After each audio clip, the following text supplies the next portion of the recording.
Hello, sound check, mic test. Hello, hello, hello, hello. Sound check. Hey, hey. Hello. Kumusta kayo? At matagal-tagal na rin akong hindi nakapag-upload ng video dito sa YouTube. So, yung huling video na in-upload natin ay nung 2021 pa. Tapat na taon na yung nakalipas at ngayon lang natin siya napasundan. So, meron akong time. Ngayon, meron akong energy para mag-shoot ng video para matuloy natin yung huli nating video about water tanks.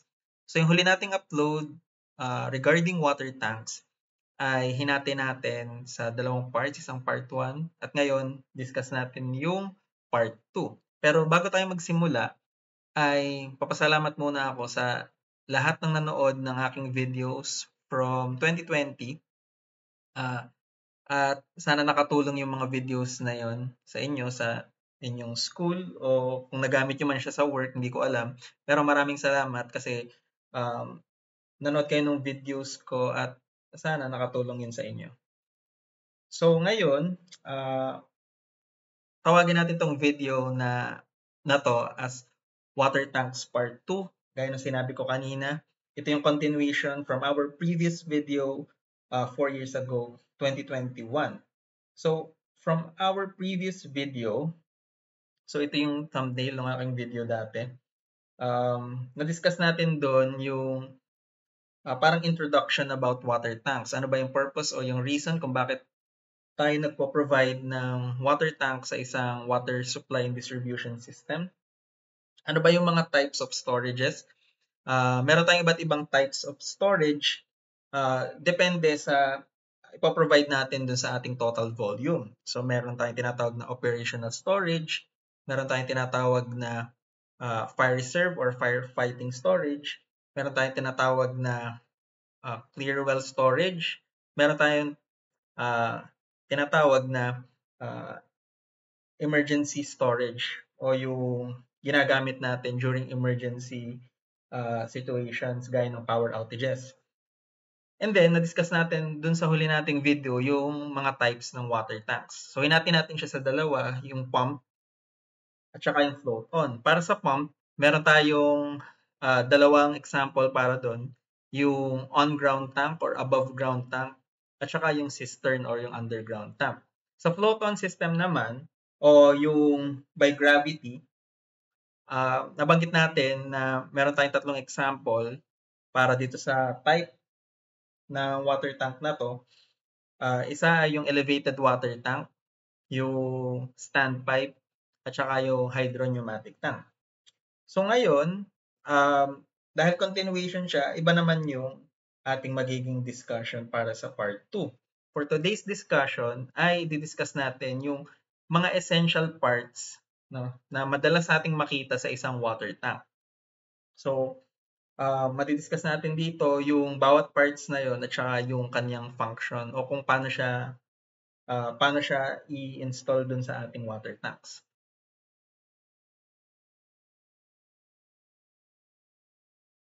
So number 1 ay yung inlet and outlet. So kung titingnan natin, no, may idea na tayo kung para saan yung inlet at outlet. Pag sinabi nating inlet, ito yung linya o yung pipe na magsusupply dun sa ating water tank o siya yung linya na papasok. Sinabi naman nating outlet, dahil siya out, yun ay linya naman na palabas o yung linya na magdi-discharge ng water from our storage tank or from our water tank. So yung other term natin para sa inlet ay supply line. Para naman sa outlet, ang other terms natin dito ay discharge line or distribution line. So meron tayong simple illustration dito para sa inlet at saka sa outlet. So kung titingnan natin, itong nasa left side na to ay yung inlet. Yung nasa right side naman ay yung outlet. So start tayo sa inlet. Kung mapapansin nyo, may pinanggalingan yung ating inlet. Siyempre, kung tayo ay magsusupply ng water sa isang water tank, kailangan meron siyang panggagalingan o yung tinatawag nating source. So from our source, no, pupunta yung water papunta sa water tank by means of inlet. So bago siya makarating sa ating tank, tandaan natin, nilalagay natin siya sa upstream side ng ating tank. Meaning, mas mataas dapat yung level ng ating inlet dun sa high water level na iseset natin. Yung sa pinakamataas na level na pwedeng ma-achieve ng tank. Tandaan natin, hindi natin sobrang pupunuin ng tanke at kailangan nating mag-allow ng freeboard, tinatawag, para dun sa ating tank. Para maiwasan natin yung pag-overflow ng tubig at para meron tayong allowance na space para dun sa mga fittings at saka sa mga structural components if ever na meron. So, bago makapasok yung tubig through inlet, may dadaanan niyang mga essential parts pa. Gaya ng isolation valve sa labas wherein pwede natin siyang ma-access. Maybe it manually operated or motorized valve or merong actuator na automatic na mag-shut off kapag gusto nating patayin yung linya, patayin yung supply dun sa ating linya. Kasi kapag napuno na yung tangke, syempre kailangan mamatay yung flow ng water papasok dun sa ating tangke or mag-shut off. So, yung first line of protection natin ay meron tayong valve sa labas or valve na pwede nating ma-access.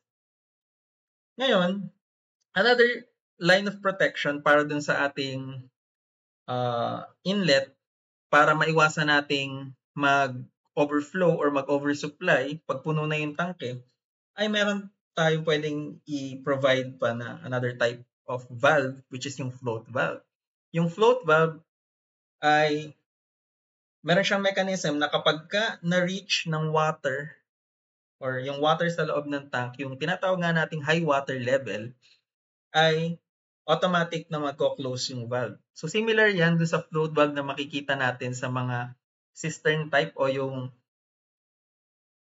tank type na mga water closet, yung mga inidoro na may flush. So kapag inopen natin yung tank, tapos chinek natin sa loob, may lumulutang na bola, ibig sabihin, kapag na-achieve na natin yung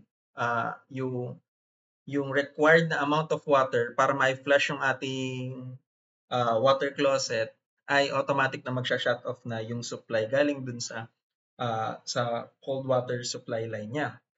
So similar din dito, pag umabot na sa high water level, yung water sa loob ng tank, automatic na magsha-shut off yung float valve. So meron tayong two lines of protection. Depende sa magiging design natin. So, gaya ng nabanggit ko, yung inlet natin ay, syempre, yung supply ng tubig ay may panggagalingan o merong source. Ano ba yung mga types of sources na pwede nating mapagkunan ng tubig? Syempre, andyan yung kung meron tayong private well or meron tayong deep well na pagkukunan na syempre dapat ay meron tayong permit sa NWRB para sa pag-extract ng tubig sa deep well. Pangalawa ay sa water body, kung yung source man natin ay galing sa river or sa lake na ma-extract natin through intake structure. So, pangatlo ay kung ang source ba natin ay rainwater or meron tayong rainwater harvesting system. Pang-apat ay kung nakakonect din tayo sa another water service provider. So, din dito pwedeng maging dalawa yung source natin, isang well at saka isang backup na water service provider. So, depende dun sa inyong magiging design. So, ang sunod naman ay yung outlet. Kung yung inlet ay papasok, yung outlet syempre ay palabas. So, sa outlet naman, depende yan sa klase ng tank na gagamitin natin. So, kung yan ay elevated water tank, hindi tayo magpo-provide ng pump kasi yung ating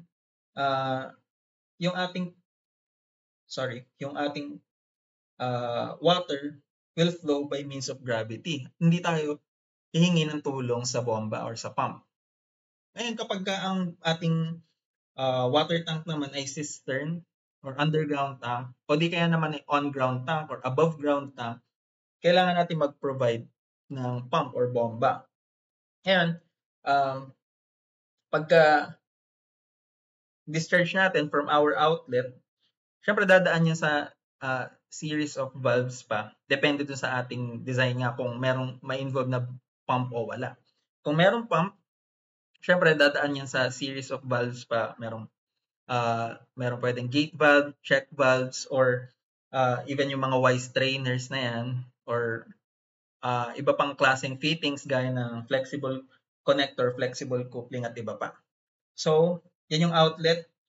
Ganun lang siya kasimple, inlet, outlet. Inlet papasok sa tank, outlet palabas naman na linya sa tank. So, kung titingnan natin dito sa illustration, makikita nyo kung paano pumasok yung inlet at paano lumabas yung outlet dun sa ating tangke. So, sa elevated water tank, yung ating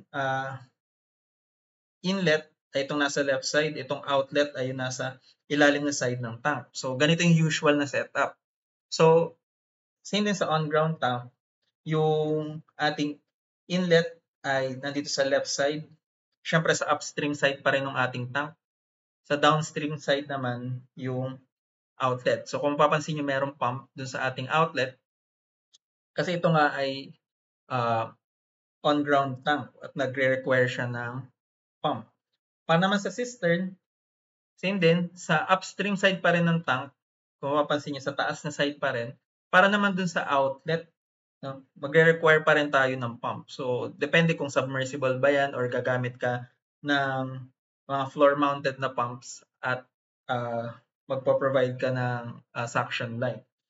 So, ito lang, simpleng illustration para lang meron tayong idea kung ano ba yung inlet at saka outlet. So, number 2 ay yung tinatawag nating overflow line or overflow pipe. So, ang purpose ng overflow line at yung overflow pipe ay yun yung linya na sasalo sa mag-o-overflow na water in case na mapuno yung tangke natin or ma-exceed natin yung high water level. Kasi may mga pagkakataon na magkaroon ng problema dun sa ating inlet, no? Say masira yung dalawa, yung float valve at saka yung isolation valve or motorized valve, ay mag-overflow yung water. So para maiwasan natin yung pag-overflow ng water, which is a very big deal kasi kapag ka nag-overflow yung water sa vicinity, no, nung area kung nasan yung tangke, ay baka makapag-cause siya ng flooding or baka makapag-cause pa siya ng damages sa mga properties na meron doon. So, ngayon, ang overflow line ay simple. Simple lang, no? So, kapag ka napuno yung tangke, aawas ang tubig, dadaan sa overflow line. At yung overflow line ay i-discharge yung overflow water or overflowing water dun sa nearest storm drainage line. So, ang overflow line ay nilalagay natin sa upstream side ulit, mas mataas ng bahagya o ka-level halos nung high water level, no? So, kapag tumaas yung tubig, tapon siya sa overflow line. So, sa elevated water tank, on-ground tank, at saka cistern, kailangan natin mag-provide sa lahat ng type naman siguro ng tank. Lalo na dito sa tatlong to, ay kailangan natin mag-provide. So, kung titingnan nyo dito sa illustration, itong green na line, nakakonect dun sa upstream side ng tank and then discharge siya dun sa nearest storm drainage. So, sa mga on-ground tanks, similar lang din. Kung mapapansin nyo, ito yung high water level, above it ay yung overflow line. Ngayon, may mga times na kinoconnect natin din yung drain line sa downstream side ng tangke natin o doon sa mas mababang level para silang dalawa ay pumunta sa storm drainage line. Ngayon, parang dual purpose siya. So kung mag-overflow, punta sa storm drainage line. Ngayon, kung gusto mo namang i-drain yung ating tangke, bubuksan mo lang tong valve na to which is normally closed. Ibig sabihin, kapag ayaw mong i-drain yung tank mo, ay nakasara yung valve na yan. So, pwede natin gawing ganon or pwede namang hiwalay. Isang overflow line papuntang storm drainage line at saka isang drain line or washdown line papuntang storm drainage line. So, depende sa inyong design. So, dito sa dalawang to, elevated water tank at saka on-ground tank ay halos similar lang ng principle. Medyo may iba lang yung setup kapag ka cistern. Kasi kung maalala nyo, ang isang cistern ay underground. Ibig sabihin, hindi natin siya maiiparehas dito sa dalawang to. So, yung placement ng ating overflow line ay similar pa din. Nasa upstream side pa rin siya. Pero, ang concern natin dito, pag nag-overflow yung pipe natin, no, ay kailangan hindi mapuno yung sasalo na na pipe sa kanya. Kasi kapag napuno yung sasalo na pipe sa kanya, ay babalik lang din yung tubig dun sa ating water tank at pwede pa siyang makapag-cause ng cross-contamination galing dun sa posibleng maging contamination natin galing sa labas. So, para maiwasan natin yun, maglalagay pa rin tayo syempre ng mga line of protection. So, una, pwede tayong mag-provide ng overflow box. So, sa overflow box, dyan pupunta yung ating water kapag napupuno na yung ating tangke. So, any excess na water above high water level, dito muna siya pupunta. And then from there, magpo-flow ang water papunta sa ating overflow pipe. From overflow pipe, pupunta siya sa junction box. And yung mga junction box na yan ay may nakakonect na pipe na papunta sa storm drainage line, which is ito. So ngayon, ang reason niyan is hindi agad babalik ang water no na galing sa labas papunta dito sa ating storage. So kung may bumalik man na tubig diyan no ay may ipon muna siya dito sa overflow box. Ano man ang mangyari. So ang reason nga ulit ay para maiwasan natin yung cross-contamination. Ngayon, what if sobrang lakas ng overflow or sobrang lakas ng flow ng water dito sa linya na to ay tumaas yung level ng water at this level. So, ibig sabihin, posibleng bumalik ang tubig. So, in that case, kailangan natin mag-provide ng flap valve. No, yung flap valve, automatic siyang magko-close in case na tumaas yung tubig dito sa loob ng junction box para maiwasan nga natin yung pagbalik ng tubig at para maiwasan natin yung cross-contamination. So, depende sa inyo. Ito na yung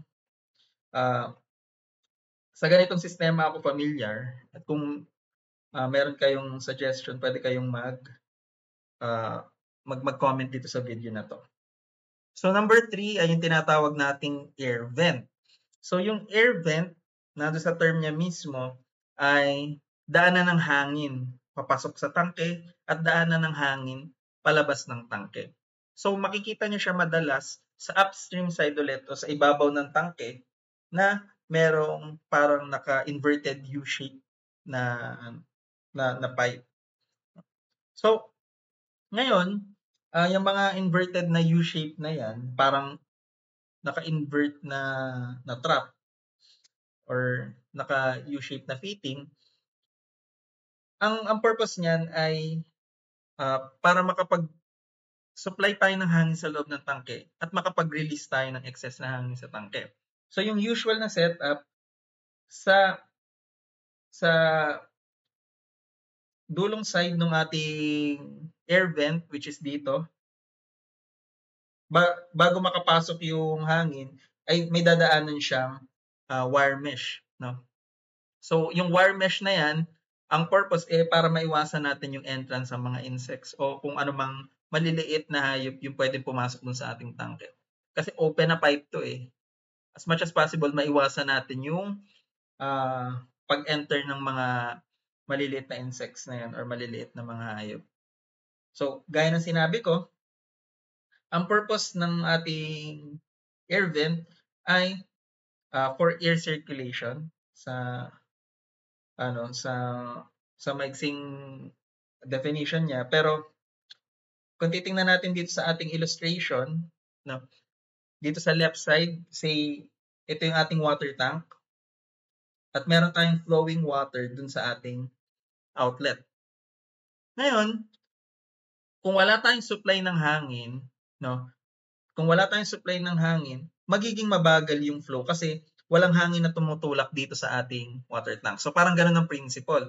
Tsaka kapag bumaba ang tubig to a certain level, ay walang mag-fill dito sa space na to na any matter. No? Unless meron tayong isusupply na hangin galing sa labas. So, ngayon, gaya ng sinabi ko, kailangan natin mag-supply ng hangin. Kung mapapansin nyo, itong illustration sa right side, ito yung mawawalang mawawalang water or yung volume loss kapag nag-discharge tayo ng water sa ating outlet. Ngayon, ang mag-fill up ng space na yan, no, ay yung air na papasok dito sa ating water tank by means of air vent. So, ibig sabihin, na-equalize natin yung nawalang space dun sa dinischarge nating water, dun sa ipoprovide naman na space ng air dun sa ating air vent. So, yun yung una. Pangalawa, hindi natin maiiwasan sa ating system na magkaroon ng formation ng air bubbles sa water tank, sa mga pipelines, sa pumps, which is as much as possible ay kailangan nating maiwasan. So, another way para release natin yung mga excess na hangin na yan kasi nagtitake up siya ng space at nagtitake up siya ng volume, which is kailangan ma-maximize natin yung capability ng ating system in terms of volume or in terms of flow rate. Kailangan ma-release natin yung mga hangin na yan. So yung unang way or yung isang way na alam natin ay kailangan natin mag-provide ng air vent sa ating tank. Any excess air pockets or air bubbles na nasa tangke natin, may i-release natin siya dun sa ating air vent. So, napakahalaga na i-provide natin yung air vent na yan, no, para maayos yung magiging flow ng ating water. At mai-release natin lahat ng excess na air bubbles or air pockets. So, yan yung air vent. Number 4 ay yung manhole and access hatches. So, parehas lang naman yan. Yung manhole at yung access hatch, kailangan ma-provide natin siya para sa maintenance purposes. So, yung tangke natin, kailangan natin siyang papasok sa loob, syempre. Kung kailangan natin siyang i-maintain, kailangan natin siyang ilinis. Or in case man na magkaroon ng problema in the future, say, yung ating tank is contaminated ng kung ano man, ay malilinis natin yung tangke natin once sa ma-drain natin yung laman niya. So, yung manhole, syempre, dahil tinawag siyang manhole, kailangan kasya ang man or ang tao. So, yung minimum na dimensions internally o yung butas, kailangan at least 600. Kung yan ay rectangular, 600 by 600. O kung yan ay circular, dapat at least 600 yung diameter ng ating manhole. So, depende sa design mo. Pwede mo mas lakihan yan kung feel mo naliliitan ka sa 600. Pero at least, somehow kailangan provide natin yung 600 na dimension. So, yung manhole, nilalagay natin siya syempre sa upstream side pa rin o dun sa taas na part ng ating tank. So, para ma-reach natin yan, kung yan ay elevated water tank or above ground tank, ay magpo-provide tayo ng ladder internally at saka externally. So, externally, para ma-access natin, since kung elevated water tank yan, may mga ladders syempre yan dito pa sa leg. Pero, pag nasa side tayo ng tank, say merong catwalk dito sa palibot, meron tayong ladder or ladder rung externally para ma-access natin yung taas na part nung ating tank. So, hindi ito yung complete na illustration ng isang water tank. Ginawa ko lang to para madali natin siyang maintindihan para mas maipakita ko ng klaro. Ngayon, pag nabuksan natin yung manhole dun sa ating water tank, paano naman tayo bababa? Siyempre, kailangan pa rin natin ng ladder sa loob. Or meron tayong internal na ladder. So, since ito may expose, sa water, yung usual na material na dapat natin gamitin dito ay stainless steel. So similar din kung on ground tank or above ground tank, meron pa rin tayong ladder syempre. Kung ang height ba ng tank natin is say 2 meters, say ang height ng tank natin ay 3 meters, kailangan nating akyatin yun at hindi natin siya basta-basta ma-access kasi masyado na siyang mataas. So gaya ng sinabi ko, meron pa rin tayong ladder internally at dyan tayo dadaan kapag bababa na yung ating maintenance person sa ating water tank. So, para naman sa cistern, same lang din, meron pa rin tayong ladder external. Meron tayong ladder internal na pagbukas natin ng ating manhole ay doon tayo dadaan. So, same principle, yung manhole ay ginagamit natin as access para dun sa ating tanke for maintenance purpose. Number 5 ay yung tinatawag nating equalizing valve. So, kung ang ating water tank ay more than one chamber, ibig sabihin, pag dalawa yung chamber natin, nahati yung volume natin into 2. Chamber 1 and chamber 2 na divided siya in a common partition, maybe, or divided siya ng dalawang separate na tank. So, dito sa example, sa unang example natin, pero bago yun, bakit nga ba kailangan natin mag-provide ng at least 2 chambers para dun sa ating water tank? Ang reason ay kailangan nating ng at least 2 chamber kasi para sa maintenance purposes again. Kasi in case man na gusto nating i-maintain yung ating tank, linisin natin yung ating water tank, may flexibility tayo na isara ko muna itong chamber 1, ito yung gusto kong linisin, drain ko muna yung laman niyan, and then maglinis ako. Pero operational pa rin yung chamber number 2. And vice versa, kung yung chamber 1 ay okay na, pwede na nating ipang-supply itong chamber 1, drain natin ang chamber 2, empty natin yung chamber 2, tapos linisin natin siya, magagamit pa rin natin yung chamber 1 kasi may laman na siyang tubig. So, sa mga cistern at on-ground tank, pwede natin gawin to. Pero madalang kapag mga elevated water tank, usually isang buong chamber siya or isang chamber na meron isang total volume. So, ngayon, para makonekta natin yung dalawang chambers na yan, kailangan natin mag-provide ng passageway or passage na pipe para makapunta ang water from chamber 1 to chamber 2 and vice versa. Ngayon, syempre kung gusto nating i-cut yung flow, say sa chamber 1, or i-cut yung flow sa chamber 2, kailangan makontrol natin yung flow ng water na pupunta sa tigkabilang chambers. So, dyan papasok yung tinatawag nating equalizing valve. So, meron tayong bypass line or meron tayong passage or passage way na pipe sa ilalim. Try ko na lang siyang ganun, hindi ko alam kung term ba yun. So, itong connecting pipe na to sa ilalim, syempre dapat nasa downstream side siya para maka-flow yung water dito sa ilalim, papunta dito.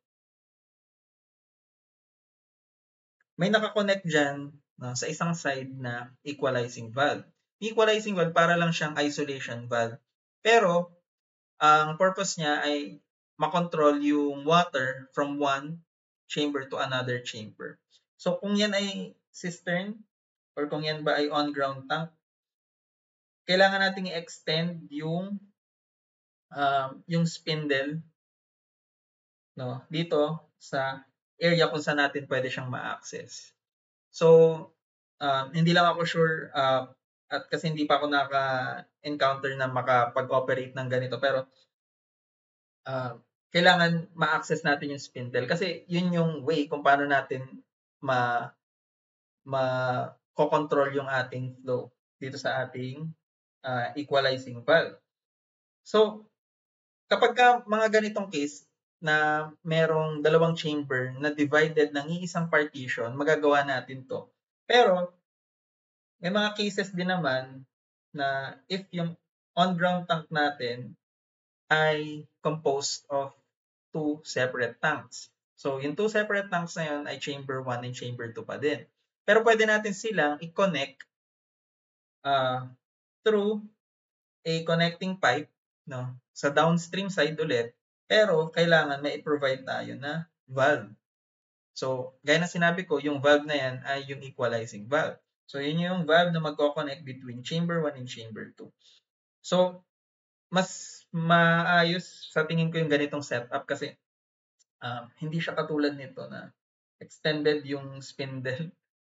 Kasi hindi naman yun yung normal na setup natin sa mga valves. Unlike dito na ganito yung normal na setup ng isang isolation valve or ng isang gate valve, mas madali din natin siyang ma-operate kasi nasa labas yung ating connecting pipe.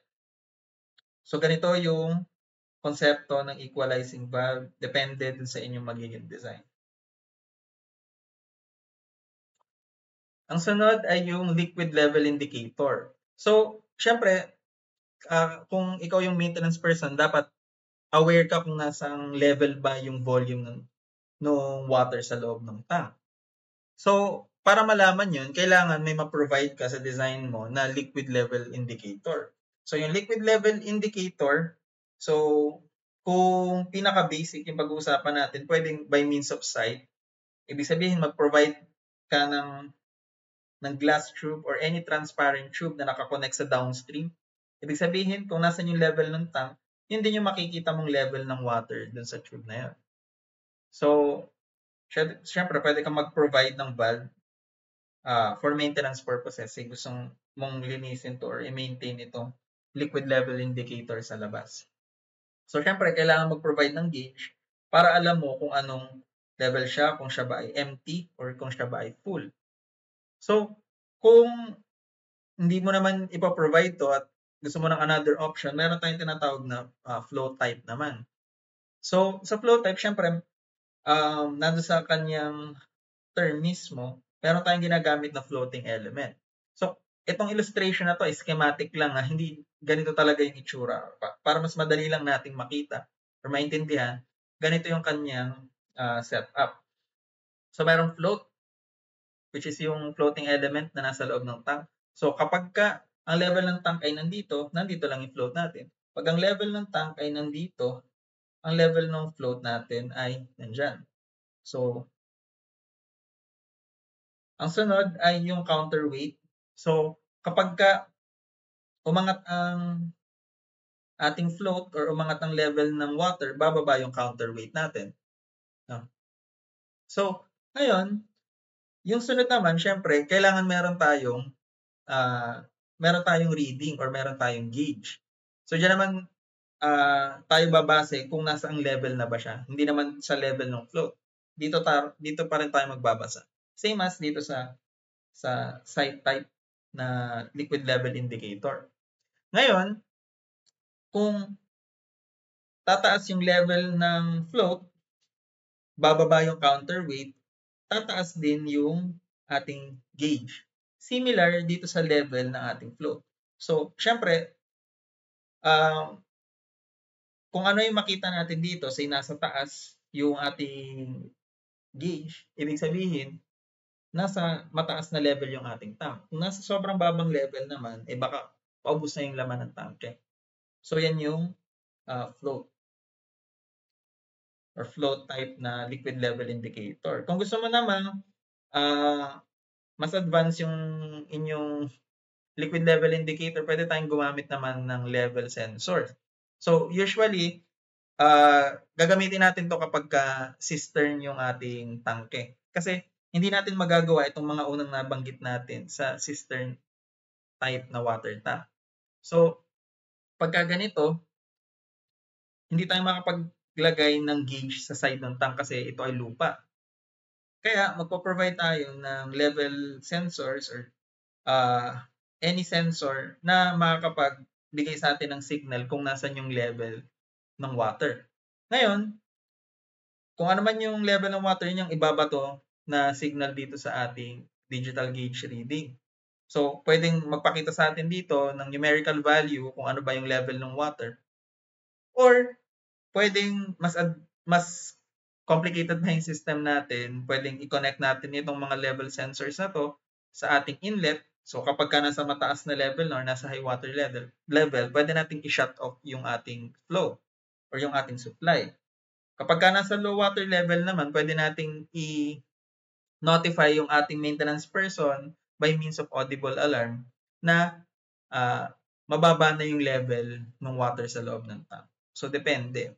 Pero kung ang pinag-uusapan lang natin ay liquid level indicator lang, titingin lang tayo dito sa digital gauge at tingnan natin yung numerical value para malaman natin kung anong level na nung water sa loob ng tank. So, ang sunod ay yung number 7, yung drain lines or washdown lines. So, yung drain line, ang purpose niyan ay kung gusto nating i-empty yung ating tank or gusto nating ubusin yung laman, pwede nating i-drain siya by means of distributing our storage or our water through to the consumers. Pero what if may problema sa loob ng tangke natin? Kasi contaminated yung water pero gusto nating i-empty na lang yung tank para maiwasan natin yung pag-distribute ng contaminated water o na maduming tubig. So, diyan papasok yung tinatawag nating drain lines or washdown lines. Ngayon, kung gusto nating i-drain yung water, po-provide tayo ng drain line sa downstream. Say, sa on-ground tank. Sa downstream side niya, na-discuss na natin to kanina dun sa overflow pipe. So, yung drain line, meron siyang normally closed na isolation valve or gate valve. Ngayon, bubuksan lang natin yan kung gusto nating i-drain yung tanke. Kasi by means of gravity, ay madedrain natin yung laman ng tanke. So, gaya ng sinabi ko, tatapon lang natin yan sa pinakamalapit na storm drainage line. So, ganyan kapag ka on-ground tank. Pero ibang usapan naman pag cistern. Kasi hindi natin siya madedrain by gravity. Kasi dahil mababa yung level ng tangke natin, hindi tayo makapaglagay ng drain line dun sa ating downstream. Kaya, magpa-provide tayo ng submersible pump. No? Kung yan man ay naka-fix or portable, kailangan nating humingi ng tulong sa bomba or sa pump. In that way, pag gusto nating i-drain immediately yung laman ng tangke, i-provide lang natin tong portable submersible pump and then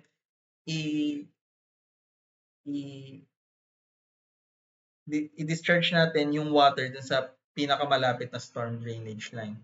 So, ganyan lang siya kasimple. At madalas nilalagay natin siya dito sa mas mababang area na to o yung tinatawag nating sump. Ngayon, may iba naman sa elevated water tank. No? Kasi sa on-ground tank, basta mag-provide tayo ng drain line sa downstream, pwede natin siyang i-drain diretso by means of gravity. Sa elevated water tank, pwede naman tayo mag-provide ng redundant na drain pipe sa baba, pero pwede nating i-take advantage yung outlet pipe natin. Kasi yung outlet pipe natin, pwede na niyang i-drain yung loob ng ating elevated water tank by means of gravity pa din. Pero, hindi natin i-discharge yung water papunta sa distribution system. So, magkakaroon ka lang ng konting play dito sa flow ng water. So, nag-draw ako ng schematic diagram dito na nagpapakita na meron tayong drain line, which is itong green, para siyang naka-bypass dito. So, pag titingnan nyo dito sa elevation, ito yung linya ng drain line.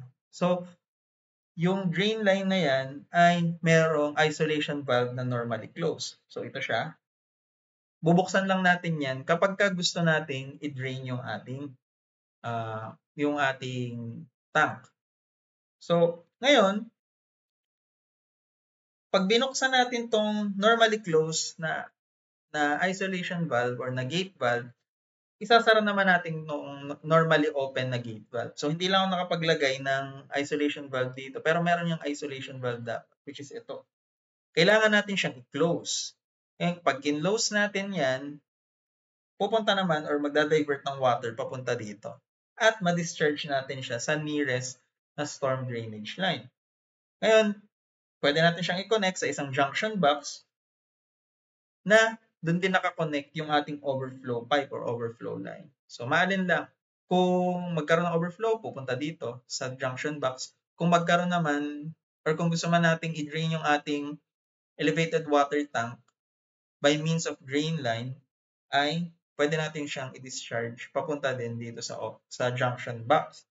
Ngayon, kung ayaw mo namang magkaroon ng backflow, pwede pa rin tayo mag-provide ng flap valve dito sa outlet side nitong ating drain line.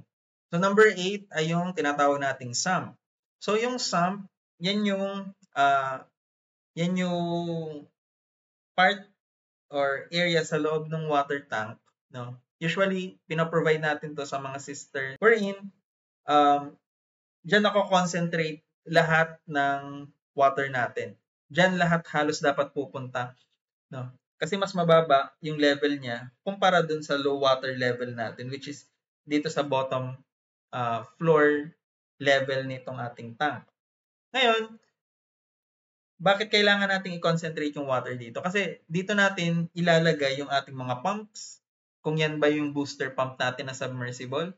Yung nabanggit natin kanina na submersible pump para dun sa ating drain line. O di kaya naman, kung meron kang pump sa ibabaw, which is yung floor-mounted na pump, meron kang suction line, dito natin siya isasawsaw sa area kung nasan yung sump. Ngayon, itong sump na to, minsan itong volume na to, tinatawag nating dead volume, nakakoncentrate nga, gaya ng sinabi ko, yung water papunta doon. So, para mag-flow yung water papunta doon sa sump, ay i-slope natin bahagya yung floor ng ating bottom side ng water tank papunta dito sa sump. So, yung sump, from there, yung sump ay nandyan yung mga suction line at saka yung mga pumps. Tapos, i-discharge natin siya dito sa ating outlet. So, gaya nga ng sinabi ko, madalas na pinaprovide natin to sa mga cistern or sa mga underground tanks. Ito yung sump. Number 9 ay yung pump house. So, sa pump house naman, kung gusto mong i-conceal yung pumps, syempre dahil nga siya ay pump house at saka yung mga series of valves and other components na required para dun sa ating pumping system, dito mo na siya ilalagay sa pump house. Pero kapag ka magpo-provide ka or mag-specify ka ng dimension dun sa pump house mo, kasi syempre architect pa rin yung gagawa nung details nito at saka nung kanyang architectural drawings.